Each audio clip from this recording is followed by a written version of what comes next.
자네들 귀신국할 노릇이라는 게 정말 있더란다. 21세기 대한민국 강남바닥에서 빌딩 숲의 기운을 만지며 떵떵거리던 서윤이라는 여자가 있었지. 돈 냄새 하나는 귀신같이 맡던 그녀가 600년 전 조선 땅 한복판에서 눈을 떴으니 이게 무슨 조화겠나?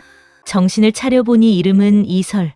가문은 폭삭망해 내일 모레 길바닥에 앉게 생긴 처지더란다. 하지만 서윤이 누군가? 강남 빌딩 풍수를 잡던 솜씨로 지퍼부터 다시 잡고 장구 정리를 현대식으로 싹 바꿔버렸지. 아이고 아가씨, 귀신이 들린 게요? 왜 갑자기 산수를 하고 땅바닥을 훑습니까? 종놈 돌쇠가 눈을 동그랗게 뜨고 물었지만 서윤은 싱긋 웃으며 말했더란다. 돌쇠야, 이제부터 이 집 구석구석에 돈 냄새가 진동하게 될 거다. 지켜보거라. 돈 버는 재주는 시대를 가리지 않는 법이라네. 몰락한 규수 이설의 몸을 빌린 서윤은 가장 먼저 가문의 창고를 열었더란다. 텅 빈 창고를 본 서윤은 한숨 대신 미소를 지었지. 입지가 곧 돈이다. 그녀는 가문의 마지막 남은 쓸모없는 늪지대를 가리키며 돌쇠에게 명했어. 여기를 메우고 한양 바닥에서 가장 맛 좋은 술도가를 불러 모아라. 이곳이 곧 한양의 핫플레이스가 될 테니까. 돌쇠는 아가씨가 미친 줄 알았지만 웬걸? 물기를 돌리고 땅의 기운을 다스리니 눅눅하던 늪지가 사람과 돈이 몰리는 황금 땅으로 변한 게야. 아가씨, 엽전이 가만히로 들어옵니다요. 돌쇠의 비명 섞인 외침에 서윤은 차갑게 식은 찻잔을 들며 생각했지. 이제 돈은 모았으니 다음은 권력의 향기를 맡을 차례라고 말이네. 꼬리가 길면 밟히고 소문이 빠르면 범을 부르는 법이지. 이씨 댁 규수가 땅의 말을 듣고 돈을 부른다는 소문은 결국 대궐안 가장 위험한 사내의 귀에 들어갔더란다. 바로 훗날 세조가 될 수양대군 이유였지. 어느 날 밤 서윤의 집 마당에 서늘한 칼바람과 함께 검은 도포를 입은 사내가 나타났어. 수양대군은 서윤의 목에 칼을 겨누는 대신 기이한 질문을 던졌어. 내 관상이 어떠하냐? 내가 왕이 될 상인가? 서윤은 등 뒤로 식은땀이 흘렀지만 21세기 전문 풍수사다운 포커페이스를 유지했지. 대군께서는 용의 꿈을 꾸고 계시나 그 꼬리에는 피 냄새가 진동합니다. 왕이 되시겠으나 잠 못 드는 밤을 평생 보내실 관상이지요. 서윤의 서늘한 예언에 수양대군의 눈빛이 번뜩였더란다. 수양대군을 떨게 한 여인이 있다는 소문은 이제 도성을 넘어 대궐 내명부까지 번졌더란다. 대비는 궁궐의 어지러운 기운을 다스릴 비범한 며느리가 필요했지. 그 아이를 불러라. 안평의 짝으로 삼으리라. 서윤은 졸지에 왕실의 대군 부인 후보가 되어 간택 단자의 이름을 올리게 된 게야. 서윤은 황당했지. 내가 조선에서 시집을 간다고? 그것도 비극의 주인공 안평대군한테? 하지만 거부할 수 없는 어명이었어. 서윤은 결심했지. 어차피 이렇게 된 거 21세기 자산관리사의 실력을 보여주겠노라고. 그녀는 간택 심사장에서 비단 옷감의 질과 궁궐의 예산 낭비를 지적하며 모두를 경악하게 만들었더란다. 마침내 서윤은 자신의 정혼자가 될 사내 안평대군 이용을 만났더란다. 그는 수양대군과는 달랐어. 눈빛엔 야망 대신 깊은 슬픔과 예술가의 고독이 서려 있었지. 서윤은 그의 얼굴을 보는 순간 역사가 기록한 그의 비극적 최후가 떠올라 가슴 한구석이 아릿해졌어. 부인될 사람이 풍수에 능하다더니 내 운명도 읽을 수 있소? 안평대군이 씁쓸하게 웃으며 물었지. 서윤은 그에게 다가가 붓을 빼서 들었어. 풍수는 정해진 운명을 읽는 것이 아니라 살 길을 찾는 학문입니다. 대군, 제가 당신의 운명을 다시 그려드리겠습니다. 21세기 여인과 조선의 비운의 왕자 두 사람의 기묘한 인연이 그렇게 시작되었더란다. 자네들 궁궐 내명부가 조선에서 가장 돈을 많이 쓰는 곳이라는 걸 아는가? 대군 부인이 된 서윤은 가장 먼저 내명부 창고를 열었더란다. 텅 빈 창고를 본 서윤은 한숨 대신 미소를 지었지.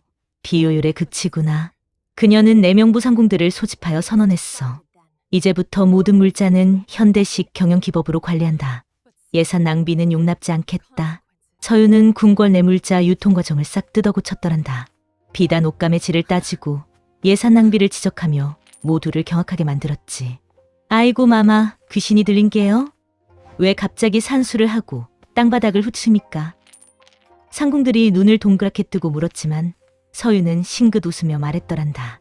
상궁, 이제부터 이 내명부 구석구석의 엽전이 가만히로 들어오게 될 거다. 지켜보거라. 도성에 대군 부인이 귀신같이 돈을 불리고 땅의 기운을 읽는다는 소문은 결국 대궐 안가장 위험한 사내의 귀에 들어갔더란다. 바로 한명회였지. 어느 날 밤 서윤의 집 마당에 서늘한 칼바람과 함께 검은 도포를 입은 사내가 나타났어. 한명회는 서윤의 비범함을 경계하며 은밀한 제안을 던졌어. 부인, 땅의 기운을 다스려 대군을 도우시겠습니까? 아니면. 서윤은 등 뒤로 식은땀이 흘렀지만 21세기 전문 풍수사다운 포커페이스를 유지했지. 한공, 땅의 기운은 정해진 것이 아니라 살 길을 찾는 자가 다스리는 법입니다. 서운의 서늘한 대답에 한명회의 눈빛이 번뜩였더란다. 궁궐 내의 어지러운 기운을 다스릴 비범한 며느리가 필요했지. 그 아이를 불러라. 안평의 짝으로 삼으리라. 서윤은 졸지에 왕실의 대군 부인 후보가 되어 간택 단자의 이름을 올리기른 게야. 서윤은 황당했지. 내가 조선에서 시집을 간다고? 그것도 비극의 주인공 안평대군한테? 하지만 거부할 수 없는 어명이었어. 서윤은 결심했지. 어차피 이렇게 된 거 21세기 여인의 실력을 보여주겠노라고. 그녀는 간택 심사장에서 비단 옷감의 질과 궁궐의 예산 낭비를 지적하며 모두를 경악하게 만들었더란다. 하지만 자네들, 서윤의 이야기는 여기서 끝이 아니었더란다. 훗날 유학자들이 그녀의 정체를 밝혀내며 기가 막힌 반전이 일어났지. 그녀는 단순한 몰락 교수가 아니라 미래를 보는 눈을 가진 여인이었던 게야. 가문이 몰락하고 조선 땅 한복판에서 눈을 떴으나 역사가 기록한 최후를 막기 위해 스스로 대군 부인이 되어 역사의 수레바퀴와 사투를 벌였지. 이 사실이 알려지자 조선 조정은 발칵 뒤집혔어. 어찌 그런 고결한 여인이 조선 땅에 흐르는 인과응보의 진리를 어긴단 말이냐. 임금은 그녀의 신비로운 능력을 기리기 위해 그녀를 도참설의 괴수로 몰아넣으려 했더란다. 죽어서야 비로소 원래의 명예를 되찾은 게지. 이 반전이 참으로 가슴 아프면서도 소름 돋지 않는가? 마침내 서윤은 자신의 정혼자가 될 사내 안평대군 이용을 만났더란다. 그는 수양대군과는 달랐어. 눈빛엔 야망 대신 깊은 슬픔과 예술가의 고독이 서려 있었지. 서윤은 그의 얼굴을 보는 순간 역사가 기록한 그의 비극적 최후가 떠올라 가슴 한구석이 아릿해졌어.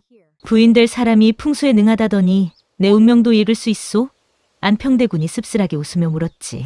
서윤은 그에게 다가가 붓을 빼서 들었어. 풍수는 정해진 운명을 읽는 것이 아니라 살 길을 찾는 학문입니다. 대군, 제가 당신의 운명을 다시 그려드리겠습니다. 21세기 여인과 조선의 비운의 왕자, 두 사람의 기묘한 인연이 그렇게 시작되었더란다. 자네들, 한양도성에 해괴한 소문이 돌기 시작했더란다. 대군 부인 서윤이 밤마다 기이한 간이를 들고 하늘의 별자리를 읽으며 가문의 기운을 다스린다는 게야. 수양대군의 복심, 한명회는 이 소문을 놓치지 않았지. 그 여인은 단순한 풍수사가 아니오. 나라의 운명을 흔들 도참설의 괴수일지도 모르니 경계해야 하오. 한명회는 은밀히 서윤의 뒷조사를 시작했더란다. 그녀가 어릴 적 몰락했던 가문을 순식간에 일으킨 재무 감각, 그리고 예언 같은 풍수 지식. 그 모든 것이 의심스러웠지. 하지만 서윤 또한 만만치 않았어. 그녀는 한명회의 움직임을 미리 읽고 21세기 자산관리사의 실력을 발휘해 은밀한 물자 이동호를 바꾸며 가문의 진짜 재산을 깃털처럼 가볍게 숨겨버렸단다. 한명회의 압박이 심해지자 서윤은 결심했더란다. 역사를 아는 것이 나의 무기다. 어느 날 궁궐 연회장에서 서윤은 대비와 황제 앞에서 짐짓도참을 읊는 척하며 한명회에게 경고를 던졌지. 동풍이 불어오나 깃털을 숨긴 범의 꼬리에는 비 냄새가 진동합니다. 이 비가 그치면 누군가는 벼락을 맞고 쓰러질 것이오. 서윤의 예언은 단순한 겁박이 아니었어. 그녀는 21세기의 기상 예측 지식을 동원해 며칠 뒤 한양구성에 몰아칠 폭풍을 미리 알고 있었거든. 실제로 서윤의 말대로 폭풍이 몰아쳐 궁궐의 지붕이 날아가는 일이 벌어졌더란다. 사람들은 서윤의 신통력을 두려워했고 한명회조차 그녀의 예언 앞에 주춤하지 않을 수 없었지. 서윤의 기세에 눌린 한명회는 비열한 승부수를 던졌더란다. 그는 서윤이 어릴 적 늪지대를 메워 술도가를 불러 모았던 일을 거론하며 그녀를 상도 어긴 부산다어를 어긴 부정한 여인으로 몰아갔지. 고결한 가문의 따님이 어찌 천한 술도가와 거래를 한단 말이오. 서윤은 당황하지 않았어. 오히려 싱긋 웃으며 한명회의 치부를 건드리는 야담 특유의 해악을 선보였지. 한공, 제 술도가의 술은 천한 것이나 그 술을 드시고 한공의 아버님이 지으신 시조는 천하제일이옵니다. 어찌 술은 천하고 시조는 고결하다 하십니까? 서윤의 재치 있는 답변에 연회장은 웃음바다가 되었고 한명회는 제꾀에 재가 넘어가 낯이 붉어졌더란다. 하지만 자네들 한양구성의 웃음소리는 오래가지 않았더란다. 1593년 임진년 수양대군이 결국 거사를 결심한 게야. 궁궐 뒤편으로 횃불이 오르고 경장기 소리가 진동하기 시작했지. 서윤은 올 것이 왔음을 직감했어. 역사 속 개우종난이 시작된 게야. 대감, 이제 다 왔습니다. 제가 당신의 운명을 다시 긁겠습니다. 서윤은 안평대군의 손을 꼭 잡으며 빌고 또 빌었더란다. 하지만 안평대군의 뒷모습은 이미 결연했지. 나라가 풍전등화인데 어찌 내 한 몸을 사리겠느냐. 이 성을 반드시 지켜내겠다. 멀어지는 남편의 뒷모습을 보며 서윤은 가슴 한구석이 서늘해지는 것을 느꼈어. 그것이 살아있는 남편과의 마지막 만남이 될 것임을 직감했는지도 모르지. 수양대군의 군사가 궁궐로 밀어닥치고 안평대군의 목숨이 위태로워졌더란다. 서우는 더 이상 21세기 전문가가 아니었어. 사랑하는 지아비를 지키기 위해 제 모든 지식을 짜낸 복수의 사슬이었지. 그녀는 가문을 무너뜨리기 위해 달려온 관군들의 눈을 피해 안평대군을 유배지에서 빼돌리기 위한 치밀한 작전을 설계했더란다. 서윤은 자신의 손가락 마디마디마다 금가락지를 꽉 끼우며 결심했어. 이 손은 이제 내 손이 아니다. 지옥까지 함께 갈 사슬이다. 서윤은 가짜 시신을 만들어 관군들을 속이고 안평대군을 먼 섬으로 대피시키는 데 성공했더란다. 꽃다운 나이, 미모와 총명함, 그 모든 것을 던져 나라의 원수를 갚은 이 여인의 마지막 포옹은 지금까지도 한양도성의 물결 위에 흐르고 있단다. 자네들, 가슴이 먹먹하지 않은가? 자네들, 한양도성의 수맥이 거꾸로 흐를 수 있다는 걸 아는가? 수양대군의 군사가 골문 앞까지 들이닥쳤을 때 서윤은 남몰래 간직했던 도성 수로도를 펼쳤더란다. 21세기의 토목 지식은 단순한 기술이 아니라 적을 가두는 함정이다. 그녀는 도성 곳곳에 수문을 열어 수맥의 기운을 흐트러뜨렸고 신기하게도 진격하던 군마들이 갑자기 늪에 빠진 듯 발이 묶여버렸지. 한 명에는 소리쳤지. 저 여인이 요술을 부려 땅을 뒤집었다. 하지만 그건 요술이 아니라 철저한 계산이었어. 서윤은 도성의 낮은 지형을 이용해 인위적인 수혜를 만들어 시간을 벌었더란다. 그 짧은 시간이 바로 사랑하는 안평대군이 퇴로를 확보할 수 있는 유일한 기회였지. 하지만 승리의 기쁨도 잠시였더란다. 서윤을 시기하던 자들이 그녀의 처소에서 기이한 물건들을 찾아냈지. 이것은 이 세상의 물건이 아니다. 현대식 볼펜, 스테인리스 수저, 그리고 숫자가 적힌 작은 수첩. 조선 사람들에겐 도저히 설명할 수 없는 마법의 도구들이었어. 서윤은 순식간에 요술로 왕실을 현혹한 도참설의 괴수로 몰렸더란다. 네 이놈, 너는 어느 나라에서 온 요물이냐. 축장에 끌려간 서윤은 입을 굳게 다물었지. 자신이 미래에서 왔다고 한들 누가 믿어주겠나? 그녀는 그저 안평대군이 멀리 피했기만을 간절히 기도하며 서슬퍼런 칼날 앞에 섰더란다. 자네들, 그때 하늘이 무너지는 소리와 함께 기이한 빛이 서윤을 감쌌더란다. 그녀가 처음 조선에 왔던 그 고분의 기운이 다시 열린 게야. 다시 미래로 돌아갈 기회가 온 것이지. 이대로 돌아가면 나는 다시 화려한 강남 풍수사로 살 수 있다. 하지만 서윤은 빛의 유혹을 뿌리치고 어둠 속으로 손을 뻗었더란다. 화려한 미래보다 비극적인 조선의 연인을 지키는 길을 택한 게지. 그녀는 빛을 향해 외쳤어. 나는 돌아가지 않겠다. 이곳이 내가 지켜야 할 나의 세상이다. 그 순간 빛은 사라지고 서윤은 다시 차가운 조선의 바닥에 남았더란다. 사랑을 위해 영혼을 포기한 게야. 실록에는 안평대군이 사약을 받고 죽었다고 기록되어 있지. 하지만 자네들, 야사는 다르다네. 서윤의 기지로 가짜 시신을 내세워 세상을 속인 뒤 두 사람은 아무도 모르는 먼 남쪽 섬으로 숨어들었더란다. 대군 부인의 화려한 옷을 벗고 소박한 무명옷을 입은 서윤은 그곳에서 안평대군과 함께 평생 꿈꿔온 그림을 그리며 살았지. 수양대군이 왕이 되어 권세를 누릴 때 서윤과 안평은 파도 소리를 들으며 진정한 자유를 누렸더란다. 역사는 그들을 패배자로 기록했으나 그들은 서로를 얻었으니 진정한 승리자가 아니겠나?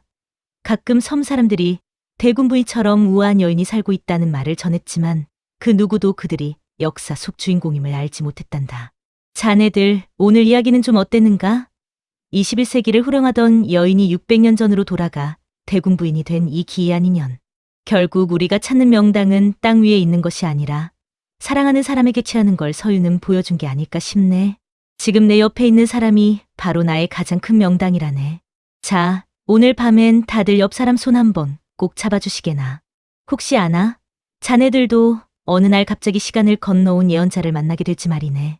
그런 야단멜롱은 더 기가 막힌 이야기로 다시 찾아오겠네. 모두들 평안하시게.